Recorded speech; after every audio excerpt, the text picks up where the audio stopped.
Alright, I think the delay's up with that. Welcome back, guys. It's Hybrid Spectre, and we're gonna finish up the last door. Gonna pick up right where we left off, and yeah. So right where we left off, we were just trying to figure out if we were tracing the origins back of Alexander Dupre. And this is right where we left off. So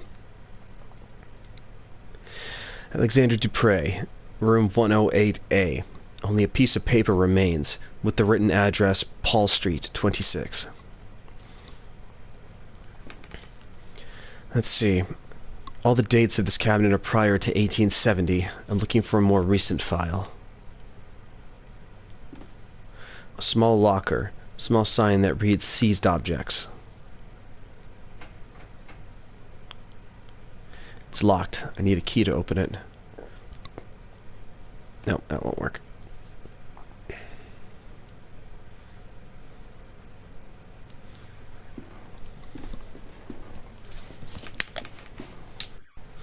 A portrait of a restrained patient surrounded by caretakers and a doctor.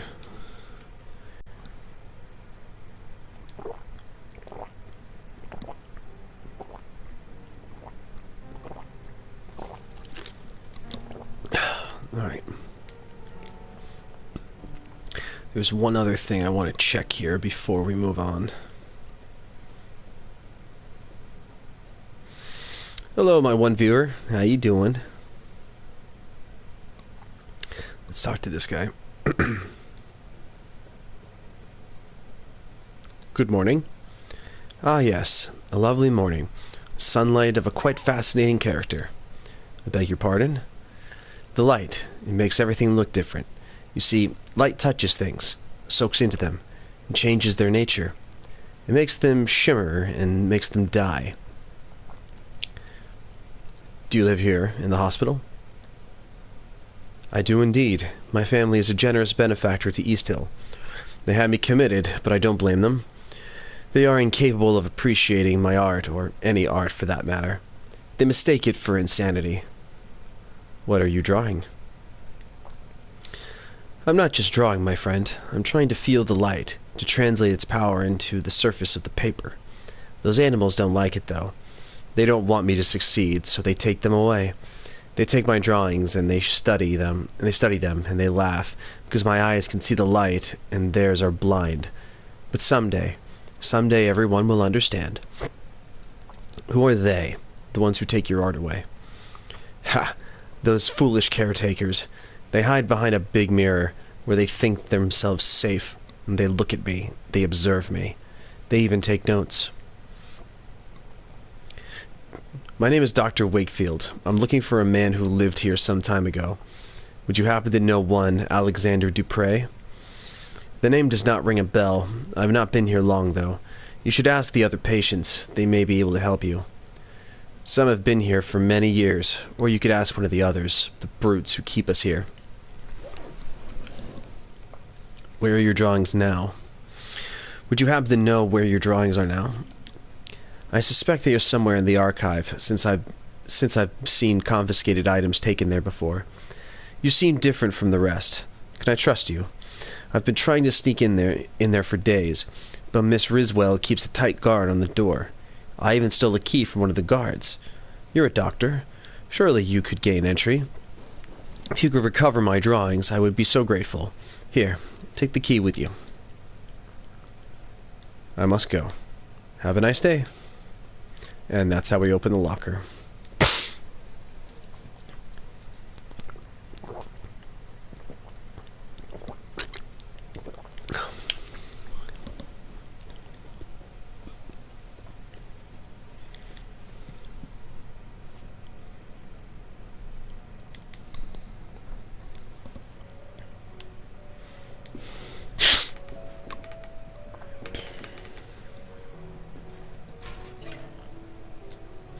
Some personal effects, probably sent in by the patients' families but deemed unsafe by the caretakers. One of them is a stack of thick sheets of paper, carelessly bound together, bearing the drawings and paintings of a troubled mind.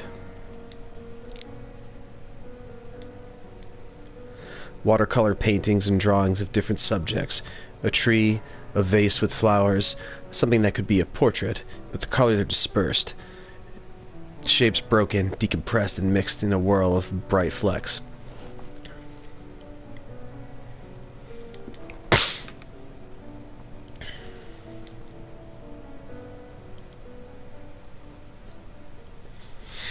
I have 2 people watching. Good to see you guys. Welcome to the stream.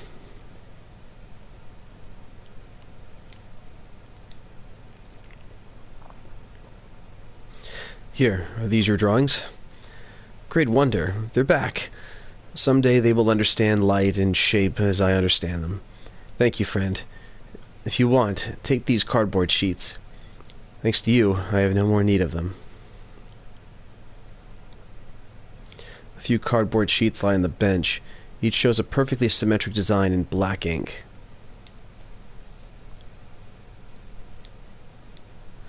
Few folded cardboard sheets, each one with a large symmetric patch of black ink in the middle. I've heard of this technique, but always thought it in its eccentricity.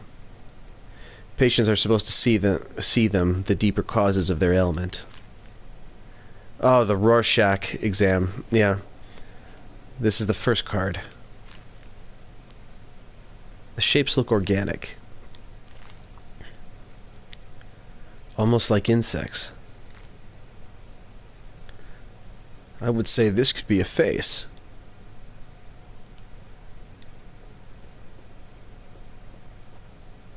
The large door is made of strong metal. This must lead to a secure ward of the hospital.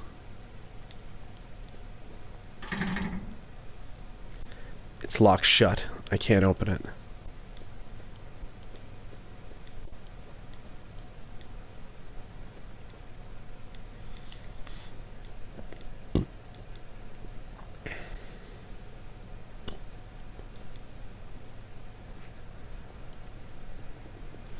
Okay.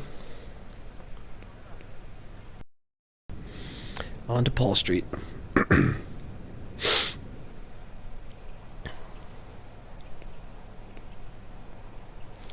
This door is number 24. I'm looking for number 26. Number 26. This is the place I was looking for, but the door is bricked up. I must find another way to get in. Paul Street. It ends here at this corner.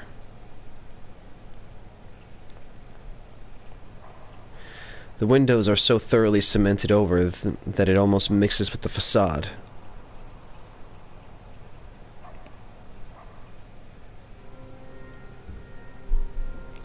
The ruins of an old chapel, apparently destroyed by fire.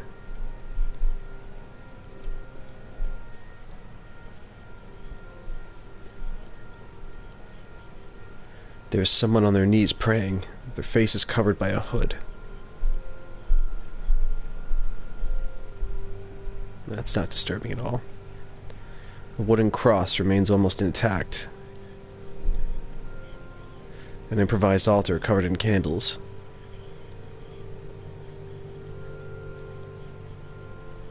There's a hole in the wall. It's too dark to see what's on the other side.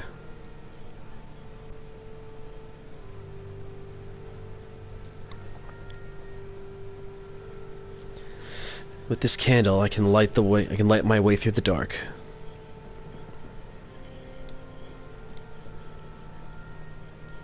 This part's creepy.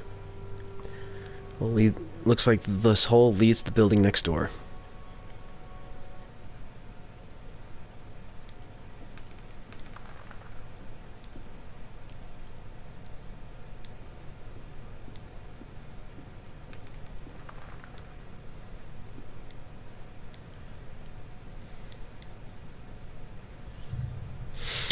This must be the interior of the bricked-up building I saw in the street. Mr. Dupre's former residence. I cannot tell who is depicted in the portrait since it's so badly damaged. It seems someone crushed it to the floor.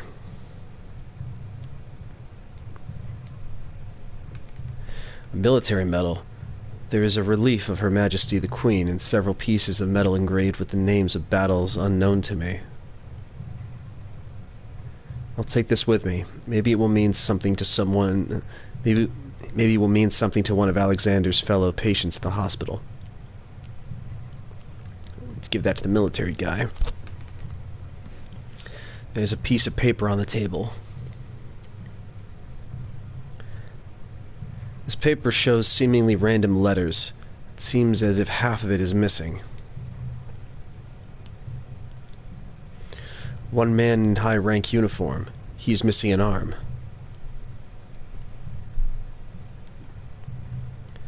Few books remain in the shelf, mostly doubtful treatises in chemistry and alchemy. Among the titles is Trithmius de lapide philosophico, Gerber de Invention Veritatis, probably butchered that, the anonymous work of Turba Philosophorum, and Ludwig Prin's Mysteries of the Worm. A large metal safe. Looks like the safe is working fine. I should give it a try.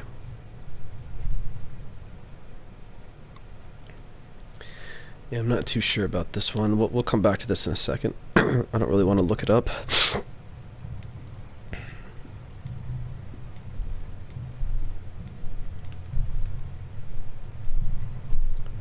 The door is bricked up.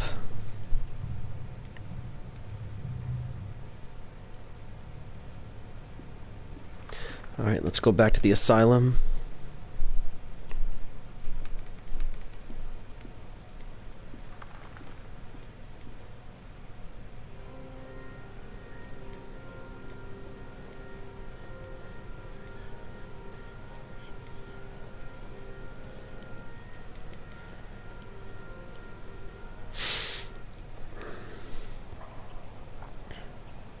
Moving on.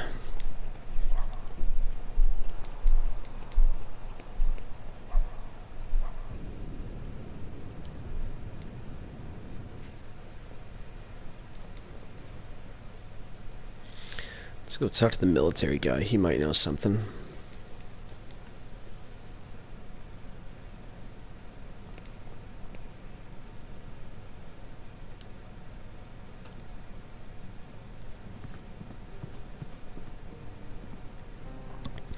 This medal.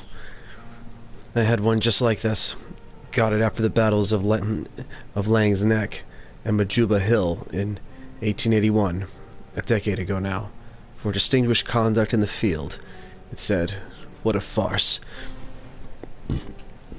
So you were in the army, as I thought. Allow me to introduce myself. I'm Dr. Wakefield. Sergeant William Conghill, Her Majesty's 6th Light Infantry.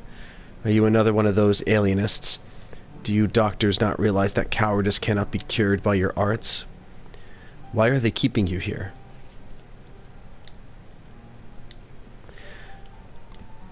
The doctors say I suffer from a nervous disorder.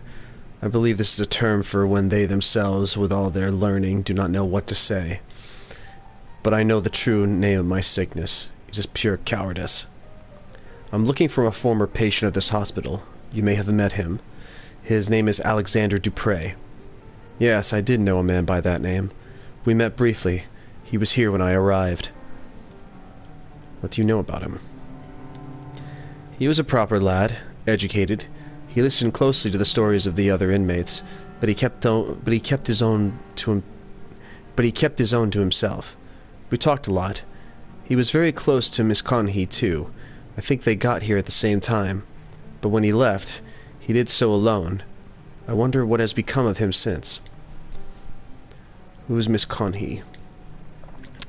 She's a patient here, the lady with the tempestuous character. You may have encountered her already. She has not been the same since Mr. Dupre left, you see. You know. She always sits to the table, alone and silent. I doubt you could talk to her at all, even if you tried. She sees things. Or at least, she thinks she does. What did you talk about, Mr. Dupre and you? We talk about my time in the south of Africa. I don't like to talk about that. But he somehow made me want to.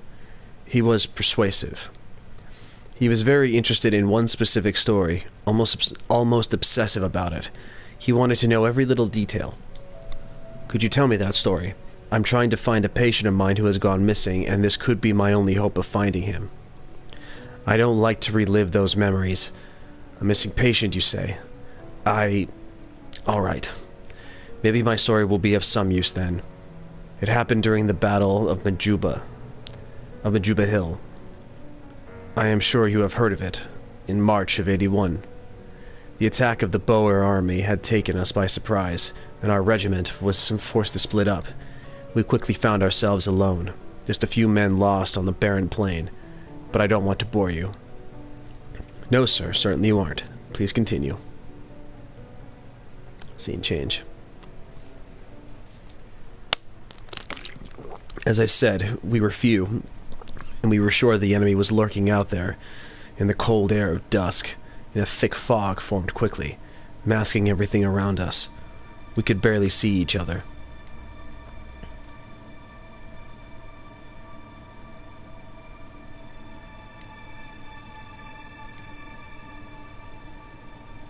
Then the others started to disappear in the fog, which was getting thicker and thicker.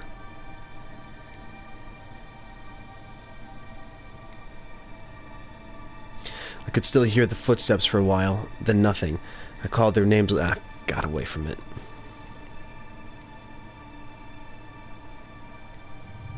I felt something in there, not far, a murmur of a beating, something a lot, and it gets away from me again. Damn it.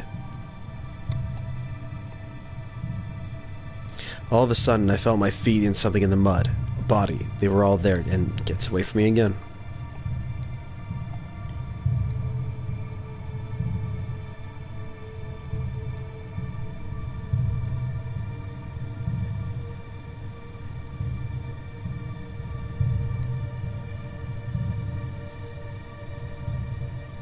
It's so creepy. Then the mist cleared out. What had happened? I never knew for certain. I didn't see anything, or if I did, my mind refused to bear such memories.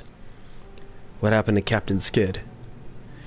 When he finally regained consciousness, it was like something else looked out at us through his eyes. I guess whatever happened affected him, changed him. I know he came back to London. Mr. Dupre asked me of his whereabouts. Maybe he tried to contact him. Hear the rest of the story. He was quite preoccupied by it. Do you know where I can find Captain Skid? The last I heard from fellow veterans, he had lost himself to a frenzy of alcohol, opium, and bad company. This downward spiral led him, as many others, to a wretched nadir, a dirty hole deep in South Giles Rookery, known as deep in St. Giles Rookery, known as the Crimson Nest. Mayhap you will find him there. Alive, even, if you're lucky. Here, this is a picture of our regiment. You can see him there.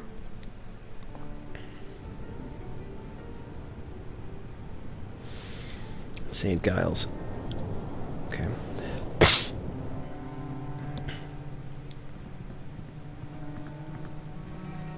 Okay, I think I just had something occur to me.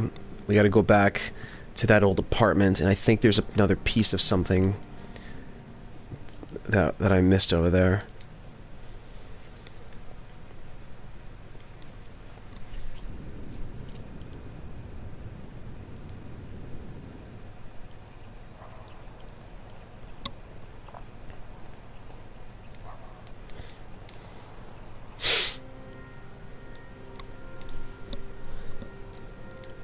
I like to be thorough. I just want to make sure I didn't miss anything.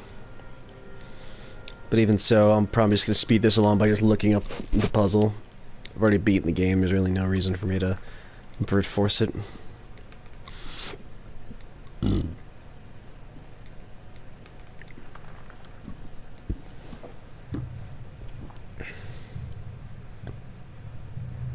Here we go. That's what I missed. There's something among the ashes. It's a piece of paper. It looks like some kind of message, but there's only half. Here, the paper's been carefully burnt. This is strange. I have put both halves back together, but some letters seem to be missing from the right and the half. The message does not look like it makes any kind of sense.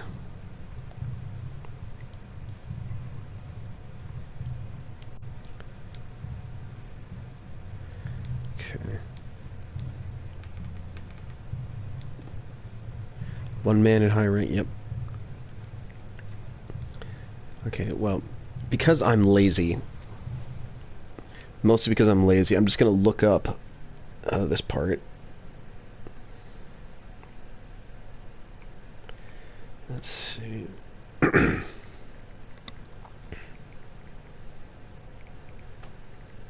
Oh, come on, stupid freaking phone.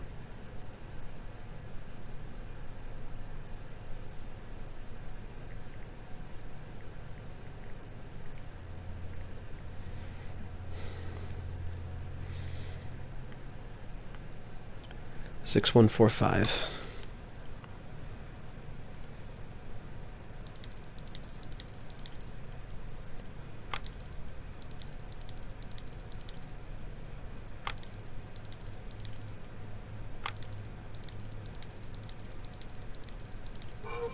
Got it.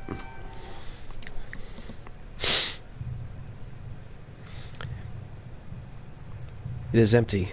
Wait, this is not a safe, but an entrance to a passage. It is completely dark. The only way to know where it leads is by crawling in. And in we go.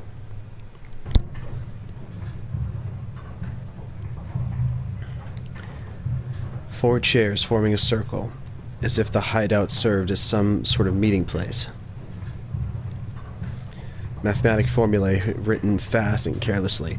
Some of these symbols I have never seen before. Yep, there's a guy there. Yeah, that's not disturbing at all.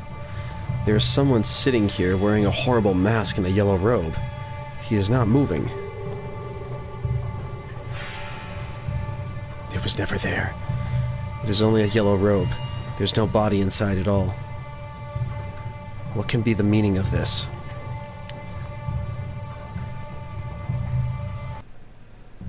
This part's just freaky. Someone comes in.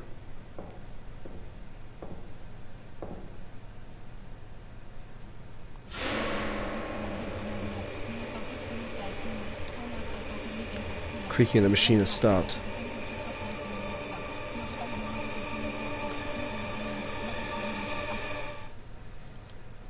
That part's just freaky. Alright, so now we go back to the mental asylum. Kitty, what are you doing? The cat's being needy. Or bipolar, I'm not sure what she wants.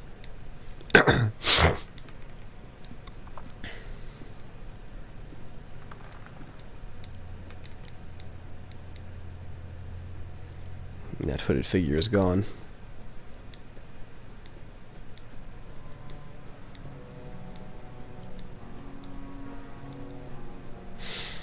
Alright, now back to the asylum.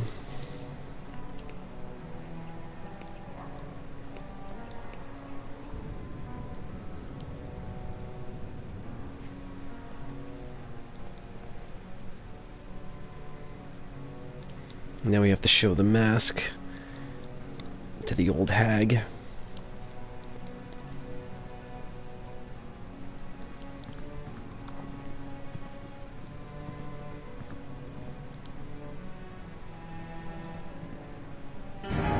Oh, jeez. Kitty cat. It is the isolation ward for you this time. The face of the playwright! The face of the playwright!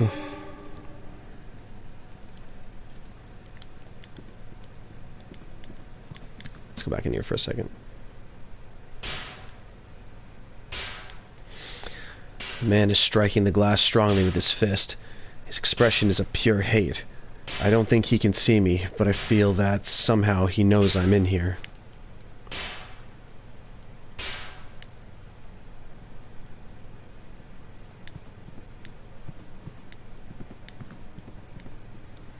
Now the isolation ward should be open.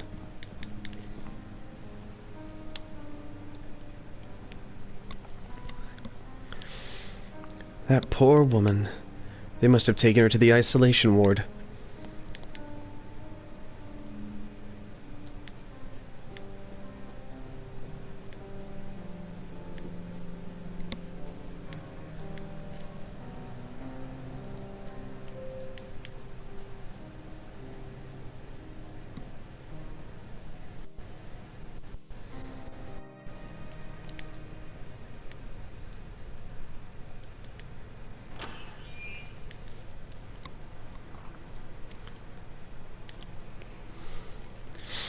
Hello, my name is Wakefield.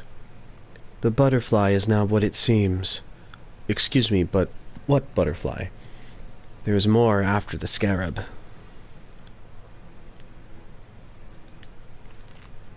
Is this the butterfly you talked about? It displays its wonderful colors, fills your eyes with awe. But this is only a show. Behind the veil, its body crawls on the dirty ground, hides in the darkness, and transforms another of its lies. So what would this be? Its dark body creaks and rustles with its blind movements. Slowly, step by step, it gets closer and closer and closer. What about this one? It will come, whatever you do. It will cry out loud, looking at you from everywhere at the same time. What about this one? Him. His mask. My mate from the other room used to scream at night. Always told us he could feel something under his bed. A presence, an eyeless gaze.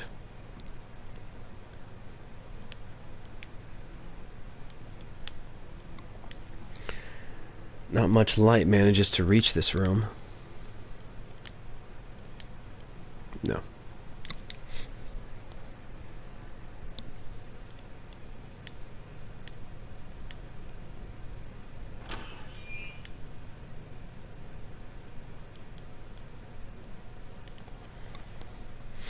An old pendant on the dresser.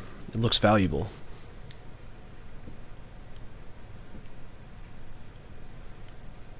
Nothing else in here.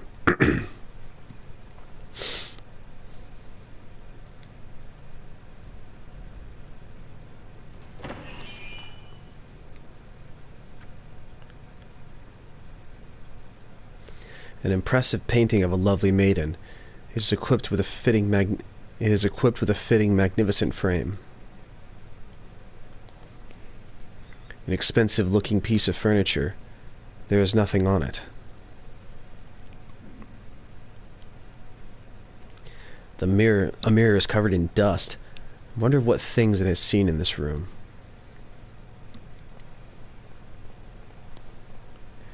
Could this be the room of the patient's mate, who was afraid of a presence under his bed?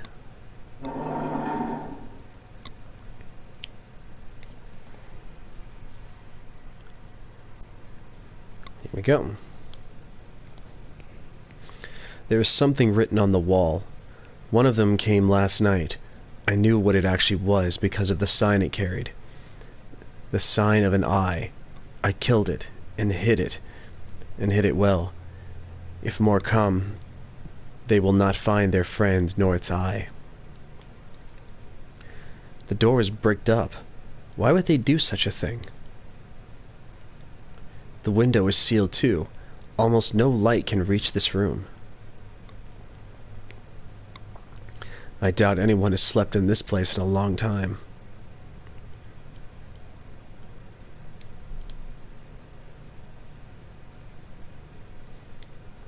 Daniels have slept this place in a long time.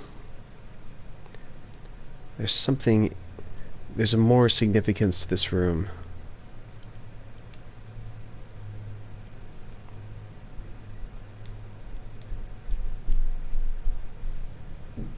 There is more significance to this room.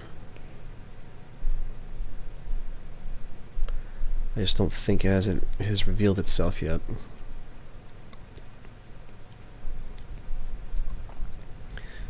The door is closed for good with bricks, like they were pretending it never existed. They didn't even try to disguise it. A bunch of bricks. Either the construction is recent and not yet finished, or they were in a hurry to seal this room. The door is shut and locked. There's no way to open it.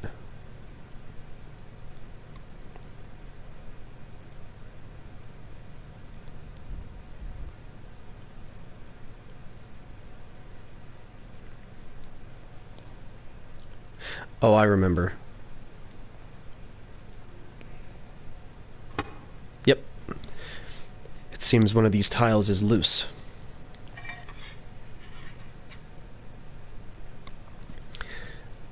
I cannot get it out with my bare hands. It is too heavy. Yep. There is something there, half buried in the soil under the tile. A bird. With an eye. There's a long dead bird. Just feathers and bones. It is holding something in its beak. A dirty and horribly deformed glass eye. And that's important.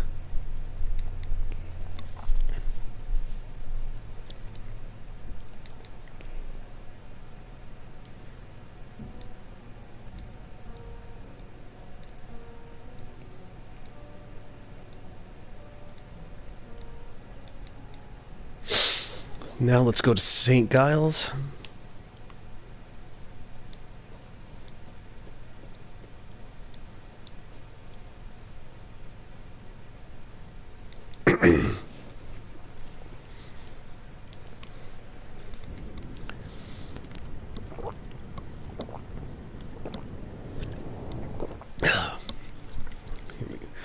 This is the slum of St. Giles. The Crimson Nest shouldn't be far.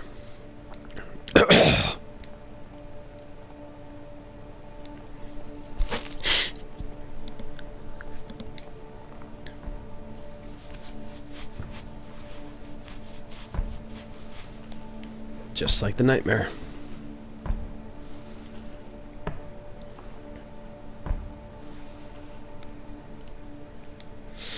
This man, he looks like the man from my nightmares. He is blind in one eye. The empty socket glistens in the lamplight. He seems to want something from me.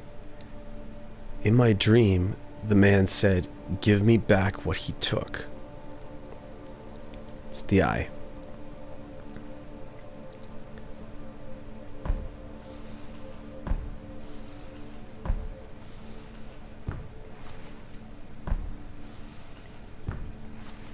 And off he goes.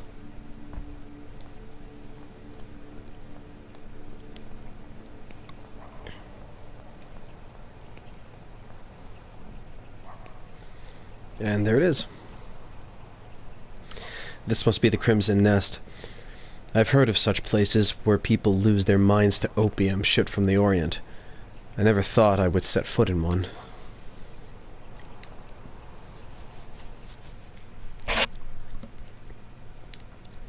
An addict, completely asleep. A man with a lost gaze, his mouth open. What is the matter, madam? My husband, he is unconscious. He's unconscious. Please, dear, wake up. I am a doctor. Please let me see him. I'm so sorry. He is not breathing. And he has no pulse. Your husband passed away hours ago. No, no, no, it can't be. Madam. I'm late. This time I couldn't save him. What do you mean, this time? I discovered my husband's addiction to this hellish drug they call opium months ago. At first I thought he was sick. I saw him grow thinner every day. Then I discovered he was visiting this place. I was very worried. I tried to dissuade him, but he wouldn't listen. The addiction was stronger than he was. At times he was away for days. I would come here and find him passed out. The only way I could wake him was to put these smelling salts under his nose. Now it's too late. Here, take the vial. Maybe you will be in time to save another soul from this curse. I'll leave you alone with your husband. The musician is intoxicated with the drug smoke that fills the air. The repeated arrangement gives the sensation that time flows slowly. A woman looking at the roof with her eyes going white. She's muttering some ramblings.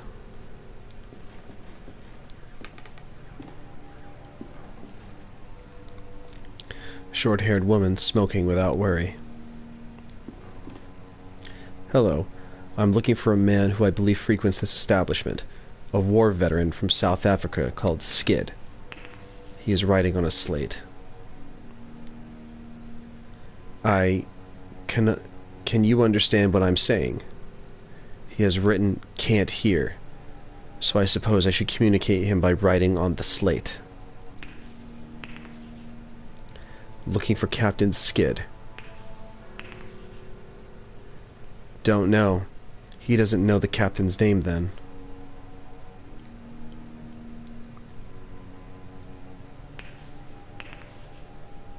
He has written something else. Object of value. What does he mean by that?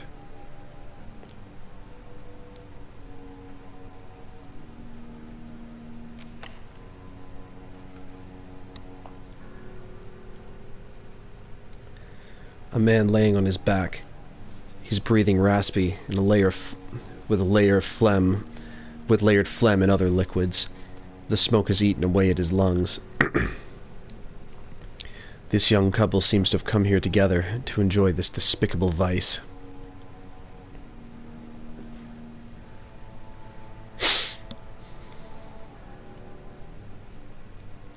A table with several opium pipes on top. Some of them have been used recently.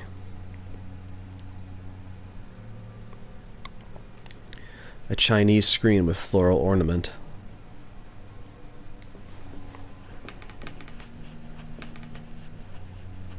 It is Captain Skid, no doubt. He is unconscious, but he still breathes.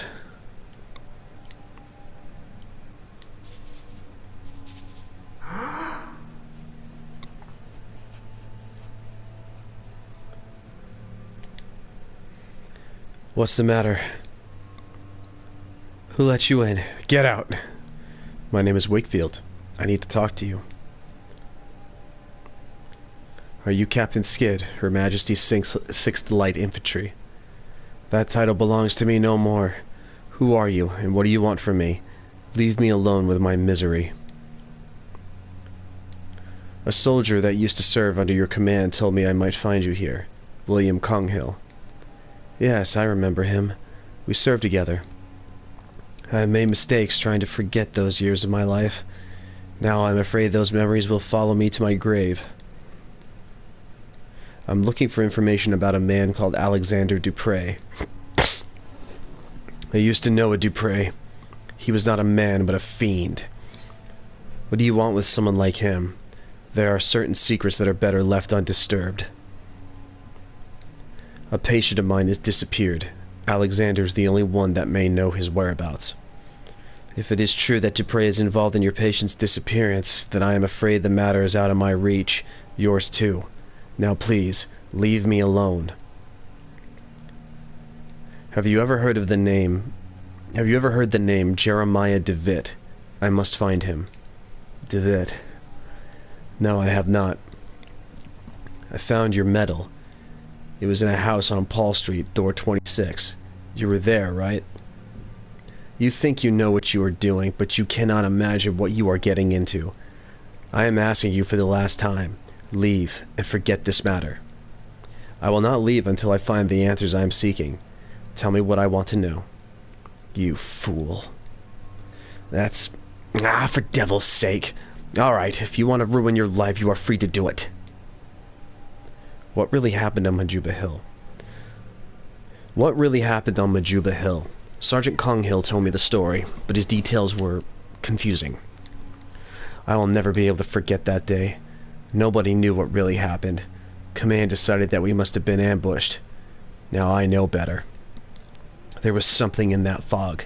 Something that did not like us entering its domain. A sentinel of some sort. That thing is what killed my soldiers. How did you meet Alexander Dupre? I was in the Veterans Hospital recovering from an illness unknown to the physicians, an ailment of the soul. Dupre managed to contact me there. He wanted to know my version of the story, what had happened to me in the Battle of Majuba Hill. Do you know why he was so interested in your story? I did not know exactly, but with time I realized the truth. I did not know immediately, but with time I realized the truth about what had happened to me was important to his activities, as was I myself. But I think he tricked me. You could not be more wrong. But if you think he tricked me, you could not be more wrong. I wanted to enter the dragon's mouth. I burned with a need to know. Inside that house, I saw a machine still operating. What was that? Machine? I do not know what you are talking about. That was just one of the many places used as a base for Alexander's activities. The only one whose location I was allowed to know. What was Mr. Dupre doing then? You really do not know, do you? Have you ever heard of the playwright? Yes, I have heard of it. Yes, I have heard it mentioned before. What is it?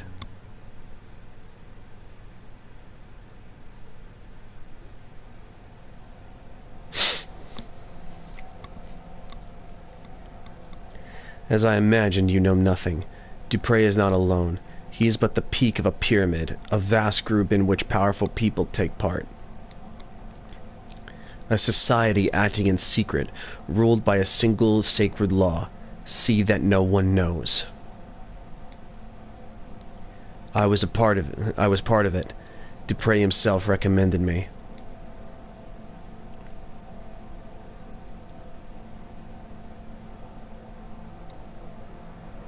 We gathered every month. What we saw, you cannot imagine. A curtain of normalcy protects the mind from something, an outer something.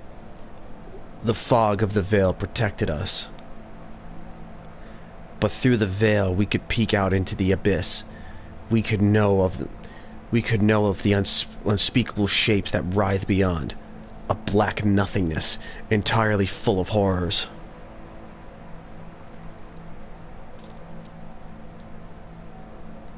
We could never cross the threshold. What we saw was forbidden. Look at me, forbidden. I could not bear it anymore, so I ran. I ran and I hid from them.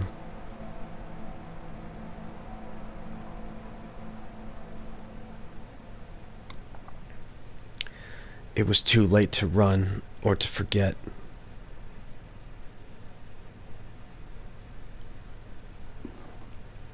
I must go back to East Hill and try to talk to Miss Conhee. If what the captain said is true, she must have been one of them. She could know where to find them.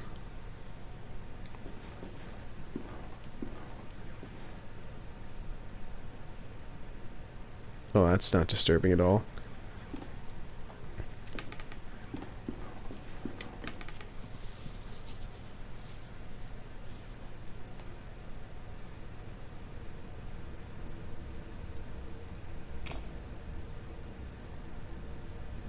I cannot do this anymore. I don't care. I just want us to be together. You know it's too hard. I don't feel free. I know, dear. I know. We will figure it out. How are you home so early? I knew all along. How could you? You know you never loved each other. Silence. You have no honor. And you, what do you have to say? What do you have to say? Why, I've given you everything. You wouldn't understand. Enough. You will leave in the morning. I won't see you ever again. I'll wait for you at dawn under the old windmill, so you can try to recover what little honor you once had. I'll be there.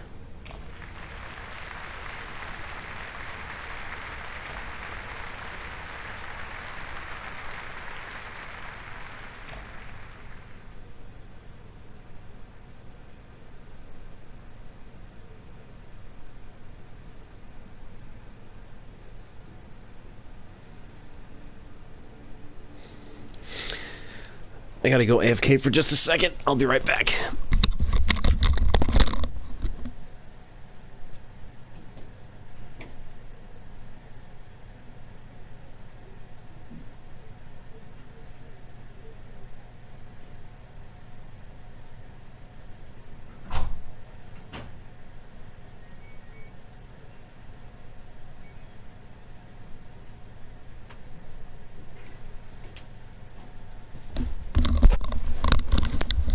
Okay, I'm back.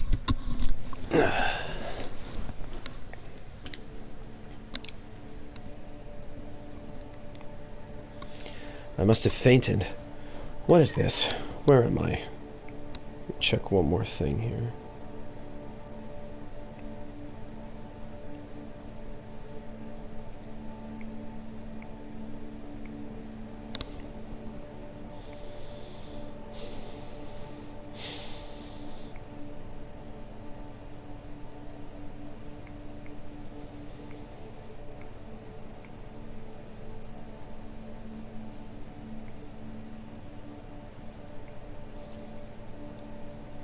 Okay.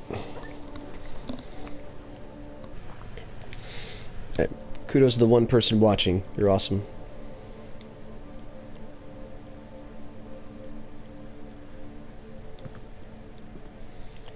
A matchbox. This could be useful. I cannot see outside clearly. There's a blanket on the bed. I'm taking a shred of this blanket. I just took a piece of the blanket. For now, it is enough. An old piece of furniture. There are marks in the dust on the floor. It looks like this chair has been moved recently. Shifting the chair revealed a small, dark hole in the wall. The door is shut for good, and it has no knob, no keyhole even.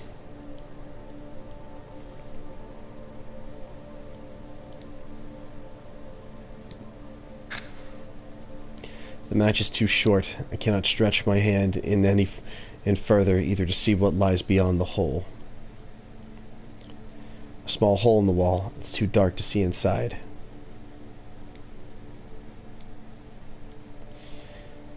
This part got a little confusing. Match is too short. I cannot stretch my hand in.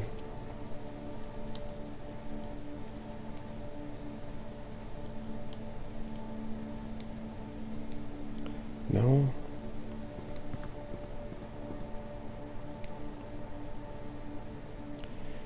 It has something to do with this hole, that much I do know.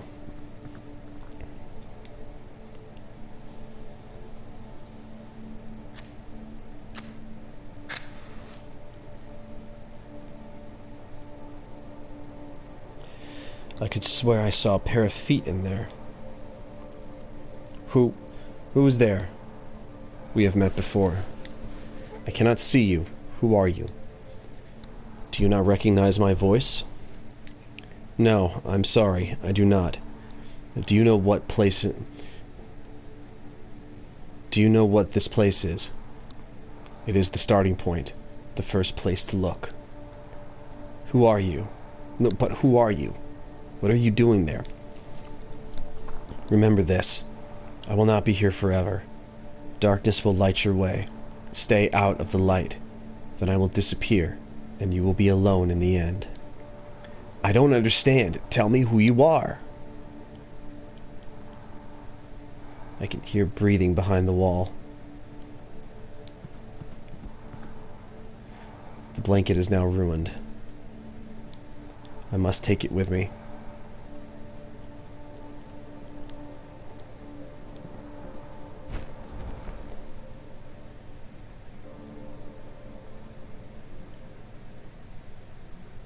Ah, there it is.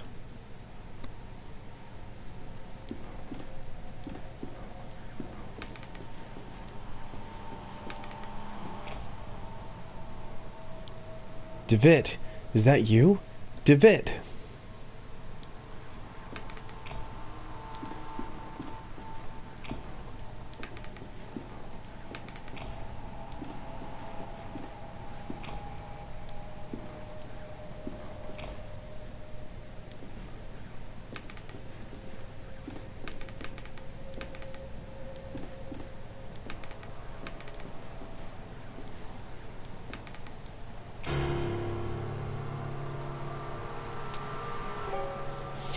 Tell me why you are doing this. Is it because you care about your patients? Or out of scientific curiosity? Is it for your pride? Because it is your professional responsibility? Or is it because it is the right thing to do?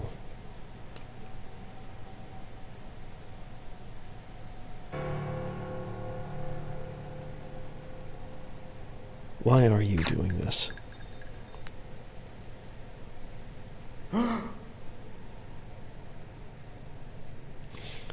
No, David!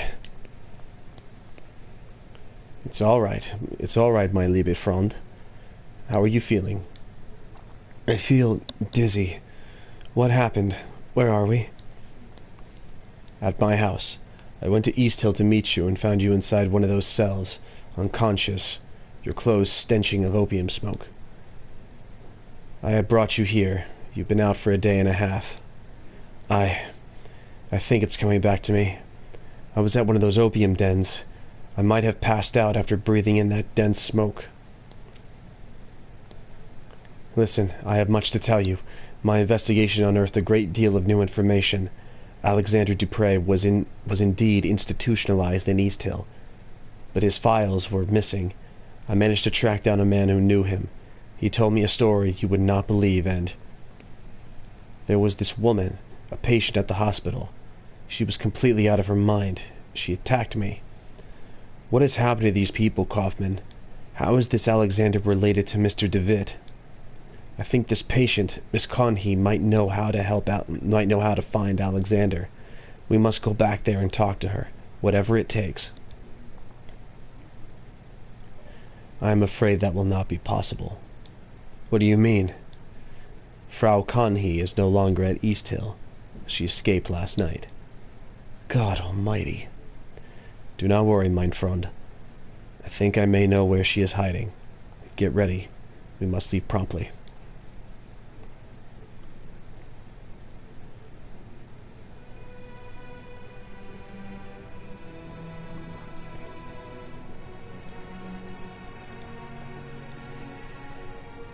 They are coming. They are letting him in. Now that the door has been opened, they are coming.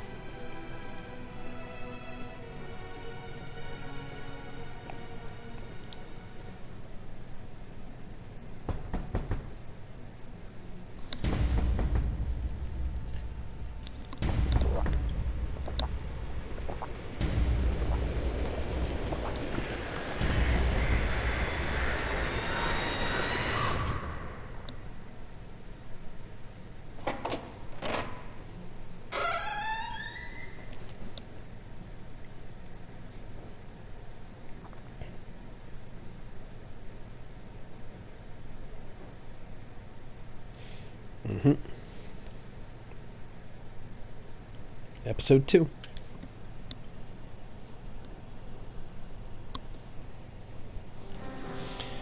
Previously on The Last Door.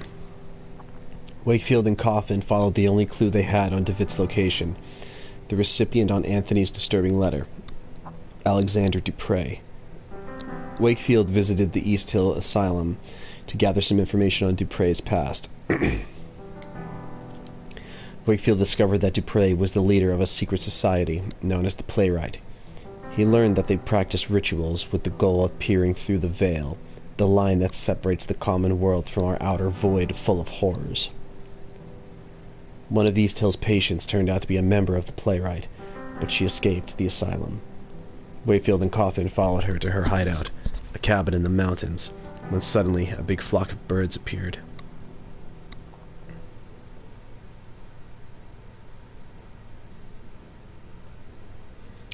I must forget nothing.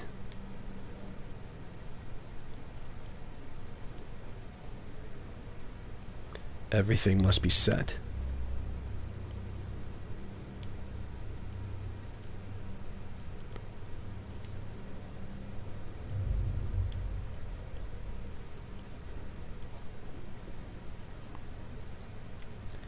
when the time comes.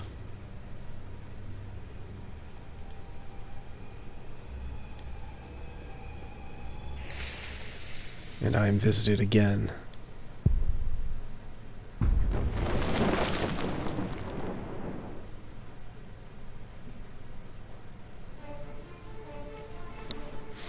Moving on. What the hell?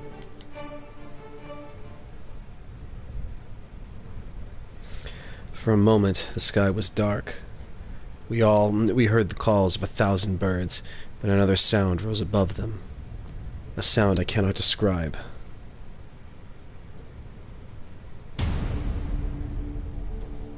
What? What just happened in here? Where is Miss Conhee? We are too late.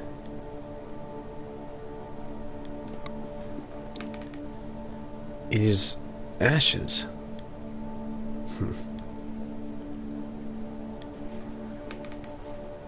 The windows are covered with wooden planks. It looks as if she were trying to keep someone from entering. Or something from getting out.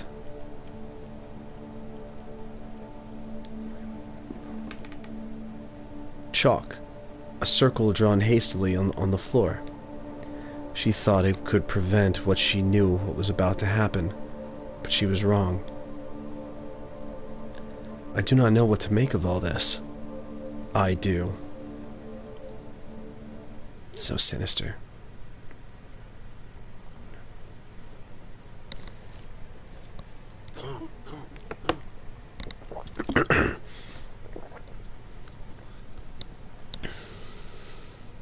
Are you all right, Kaufman?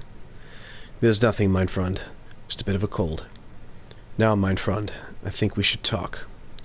In light of the events we have recently witnessed, the matter cannot be delayed any further. You must make an important decision.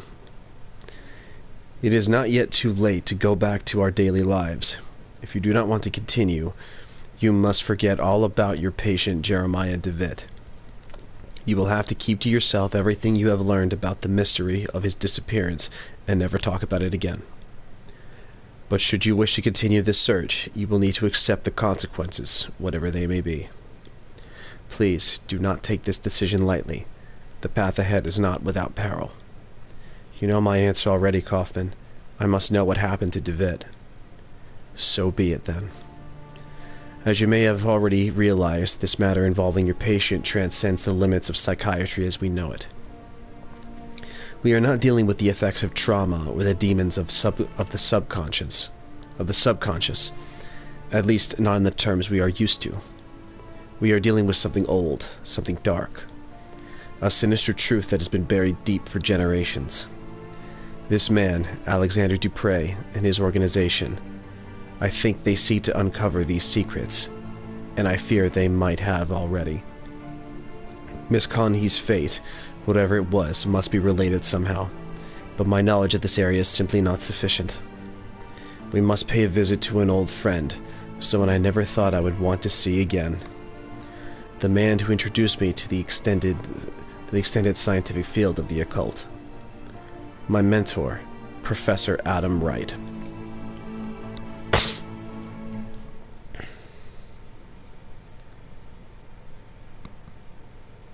My dearest visitor.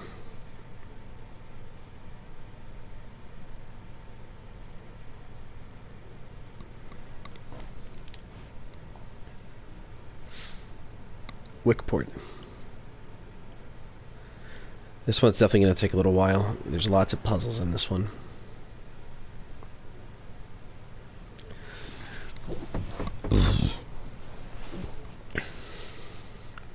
I doubt he is away at this time of day. Perhaps he cannot hear us from the front. Let us try the back door.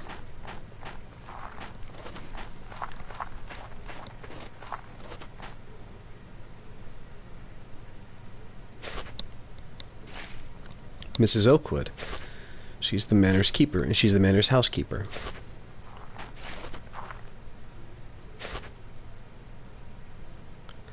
Yes, who is it?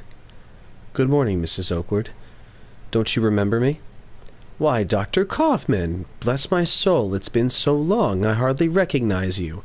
How nice to see you again. Allow me to introduce my colleague, Dr. John Wakefield. Is the professor at home? We would like to see him. Why, yes, doctor, of course. I'm quite forgetting myself. Let me take you to him. It was really good of you to come.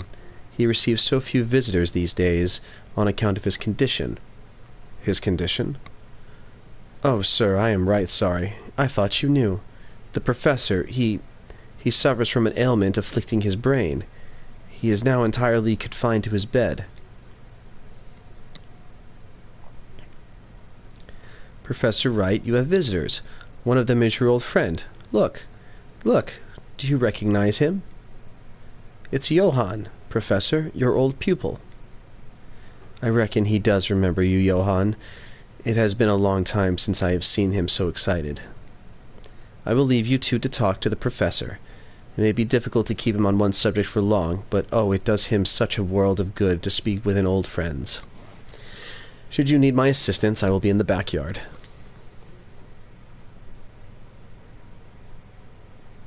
Professor? Uncle James, you are back. It is I, Professor. It is I, Professor. Johann Kaufmann. Where is father? Where has he been taken? He suffers from some kind of memory loss. Yes, I'm afraid he will not tell us much in this state. If we could but stimulate his memories. Maybe then he could tell us of his research, something to unravel the mystery of the playwright. Perhaps. We have few other options in any case. Let us try. Why don't you explore the manor? There may be some object we can use to jog the professor's memory. Meanwhile, I will try to talk to him about the time we researched together. That could also help him remember. A large wardrobe of engraved wood.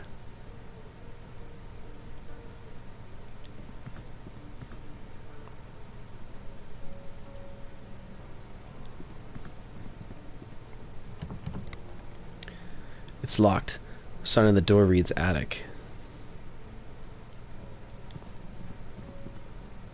A painting of the ocean at the end of the afternoon. There's a figure in black on the beach, but its face is shrouded by a hood. An oil painting.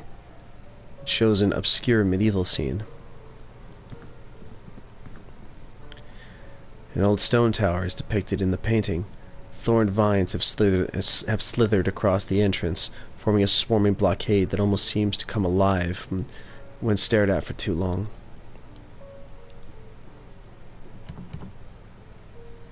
It won't open.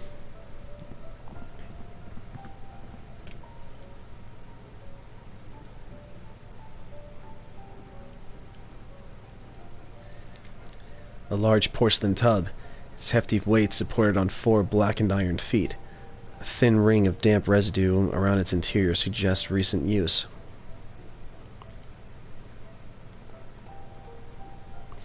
Though I see myself in the mirror, the reflection is strangely distorted.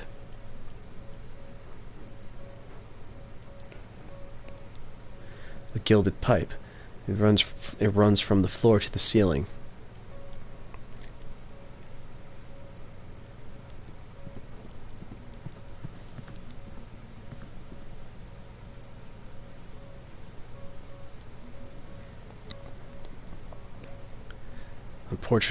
A portrait of Professor Wright. His appearance was quite different back then. An imposing, inquisitive figure.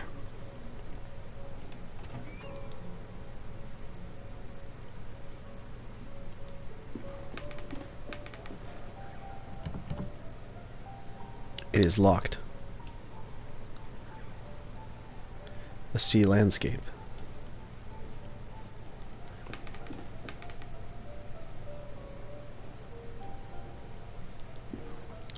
Cast iron wood stove.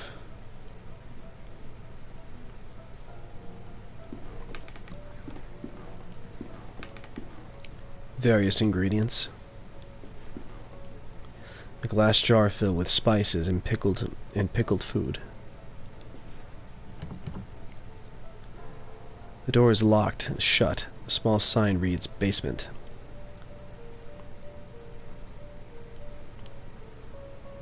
A bread oven.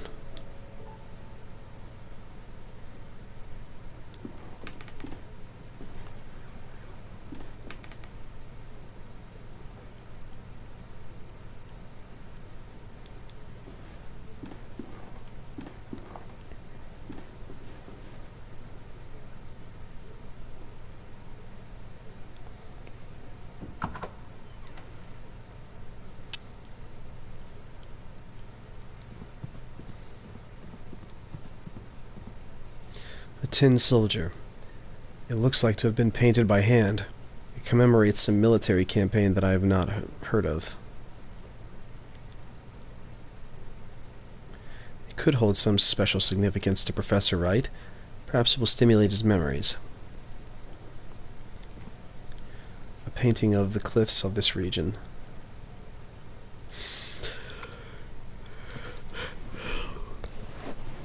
Professor Wright has an eclectic collection, from old adventure novels to treatises on occult sciences. Some of these titles, I believe, have been forbidden by the Crown. A fire burns fiercely, rendering the air thick and heavy in this room.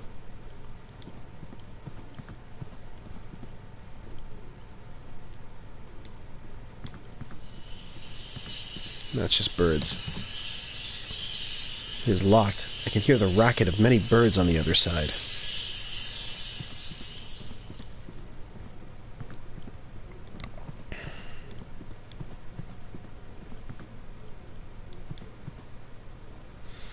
I know there's supposed to be some matches around here somewhere.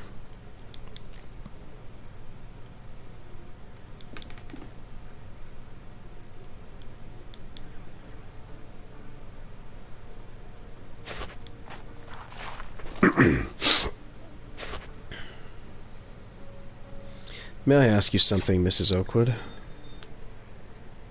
Oh, got a text message.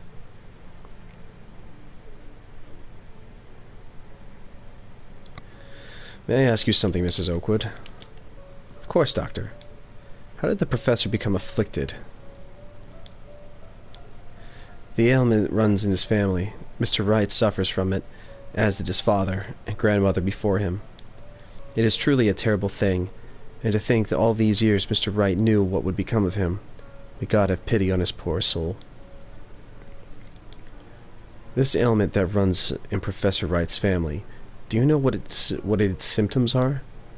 Well, I can't speak those very long words physicians use, but I can tell you what I see in him. Professor Wright hardly remembers a thing from the last 40 years. It is like he is a child again. With God's mercy, it has now gone so far that it torments him no longer. I will leave you to your work. Thank you for your assistance. Have a good day, Dr. Wakefield. A thick layer of ice covers the pool of water.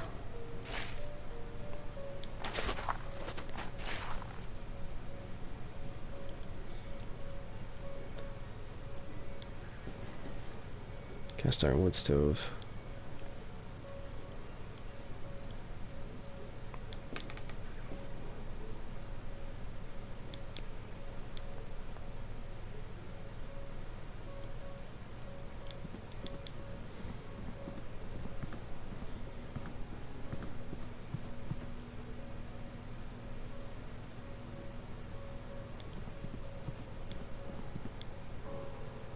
Do you recognize this Professor Wright? Sergeant Downing was sent to the front. The man that returned was not Sergeant Downing. My dearest visitor, he will know where to look. Oh, what a time we will have. Your visitor? What do you mean, Professor? He will have seen the map, and he will know the Book of Travels. The Book of Travels? Yes, yes. He will work it out, but it must not be too easy, no. But he will find the prize, I am sure. Prize? What on earth is he talking about, Kaufman? Something concealed, something precious. In his adult state, could he have hidden away parts of his research? He was always a proud man. He would not easily have forgotten his most groundbreaking work. A sense of its grave importance, at least, would have remained. In his confusion, perhaps he has holed it away somewhere for this dearest visitor of his to find. Why don't you explore the manor? Perhaps something will relate to these latest ramblings. Meanwhile, I will continue my endeavors to revive his memory through conversation.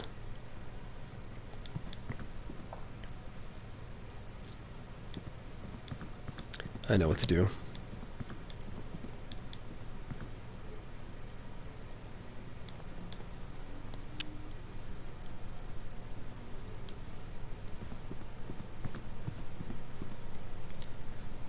Let's see.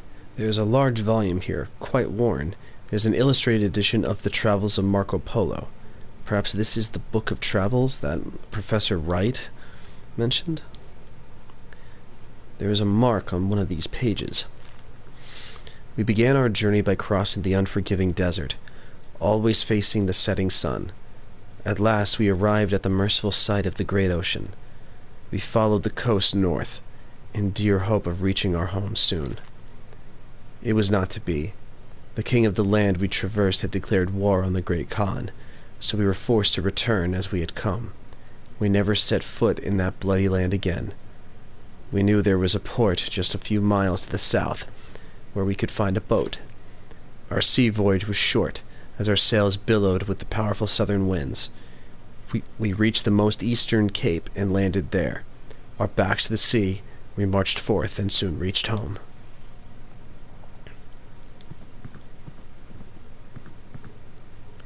A globe. The surface is extraordinarily detailed. Judging by the strange shape of the continents, this must derive from a fictional work, or some prehistoric era. Alright, I got it. I think I remember how I did this. We began our journey by crossing the unforgiving desert, always facing the setting sun. At last we arrived at the merciful sight of the great ocean. We followed the coast north, in dear hope of reaching our home soon. It was not to be. The king of the land we traversed had declared war on the Great Khan, so we were forced to return as we had come. We had never set foot in that bloody land again. We knew there was a port just a few miles south where we could find a boat. Our sea voyage was short, as our sails billowed with the powerful southern winds. We reached the easternmost cape and landed there. Our backs to the sea, we marched forth and soon reached home.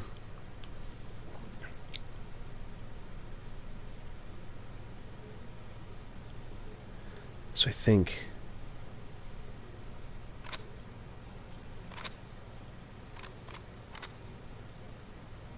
No.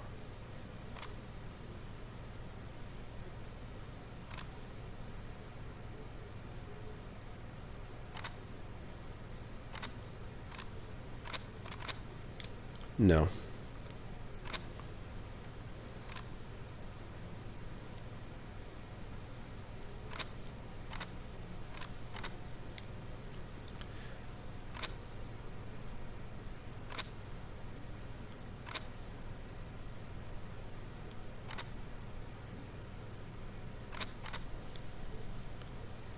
I'm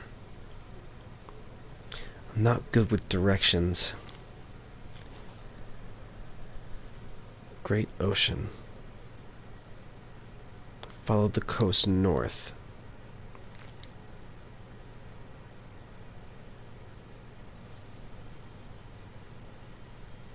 I think I figured it out.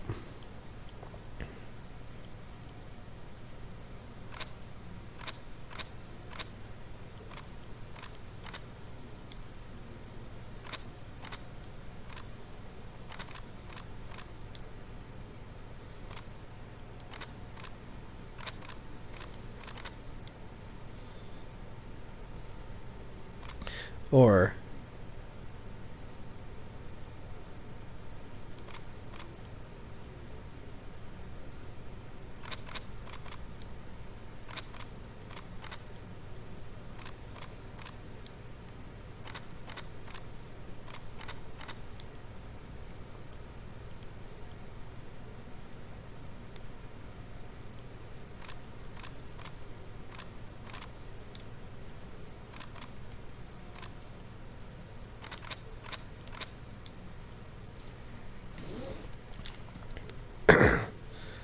Unforgiving desert.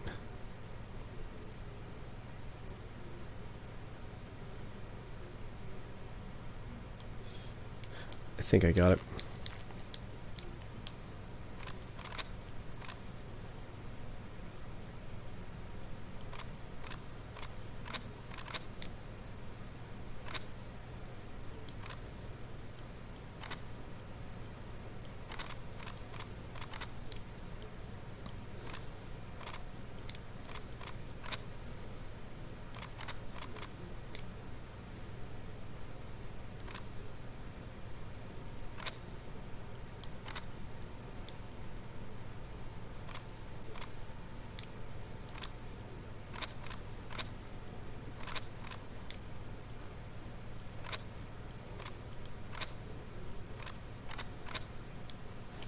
Because I'm lazy, I'm just going to look this part up.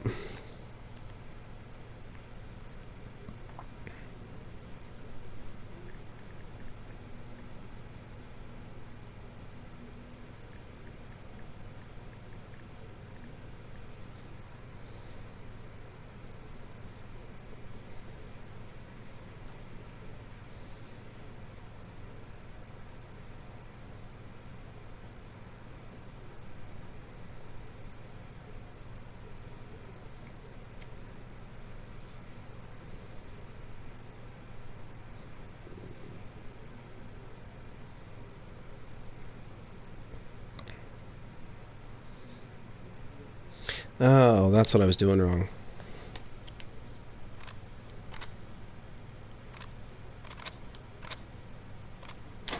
Got it. That's what I was doing wrong. It seems I have triggered a hidden mechanism. A small compartment is opened in the globe. There is a sealed letter inside. It is simply addressed to my dearest visitor. Kaufman needs to see this before it is opened.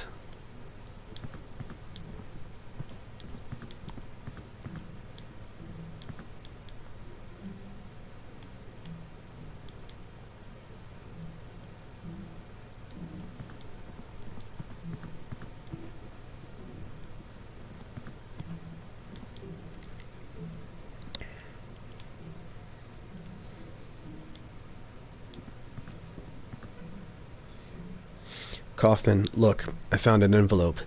It was hidden inside a globe that a strange mechanism opened. To my dearest visitor. Let's see what's inside. Exactly. This is another part of an intricate riddle. But to what purpose? To conceal something, perhaps? Or just the last acts of a confused and drowning mind?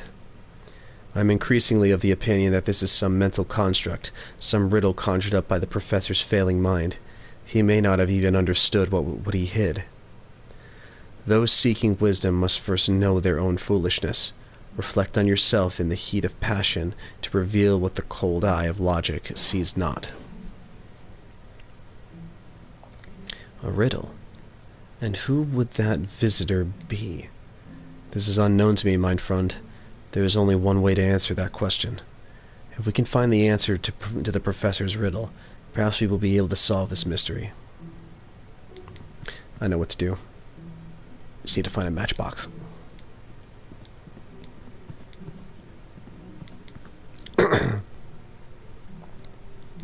Nope, not in there.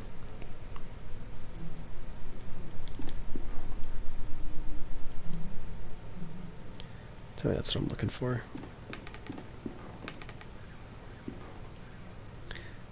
Matchbox. Yep.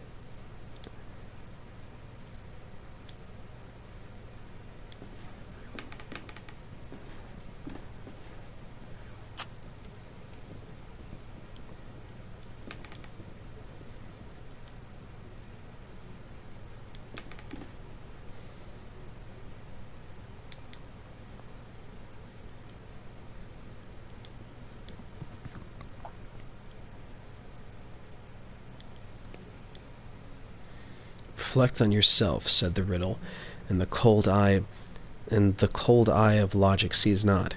Could there be something here hidden somehow?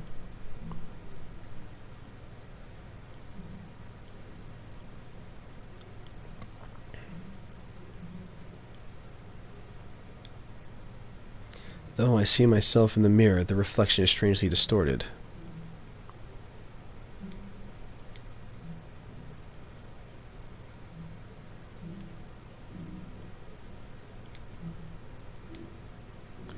Damn it.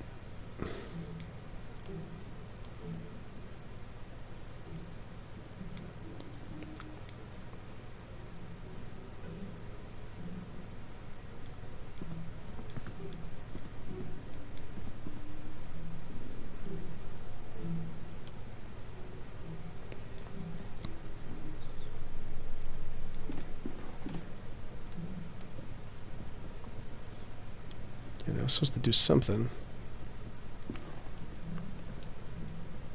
Ah, there we go. You could just turn the water on.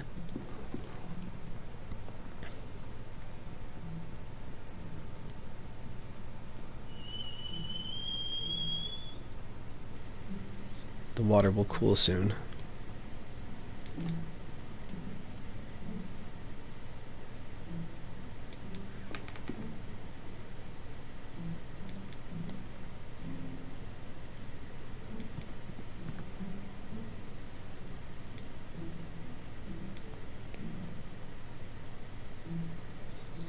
Reflect on yourself in the heat of passion, to reveal knowledge that the cold eye of logic sees not.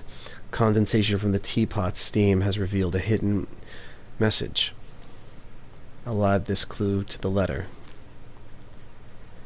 Knowing yourself, you may look upon your master, meet his imposing gaze, and seek to understand what lies beneath. Thereby, learn the question, if not the final answer.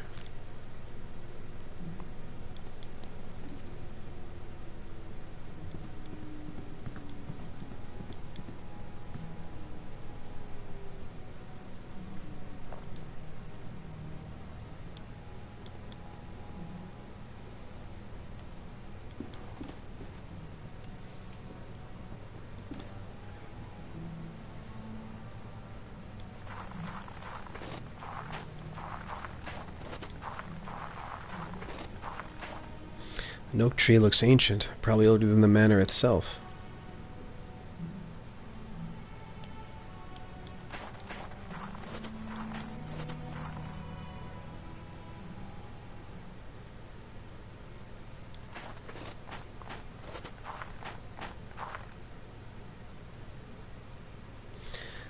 The central statue portrays a cloaked figure holding a clay vessel. The vessel has a small hole in it, just large enough to see a metal object hidden inside.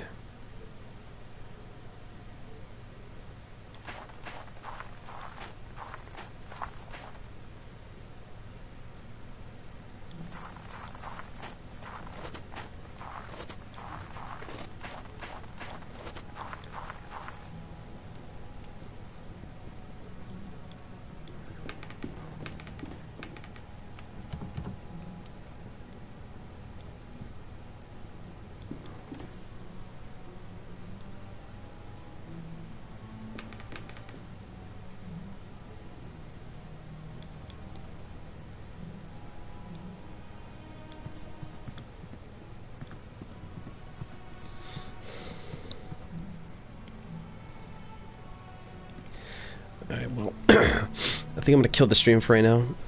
I'll probably come back later, and no one's watching anyway, but I'll catch back up with you guys next time.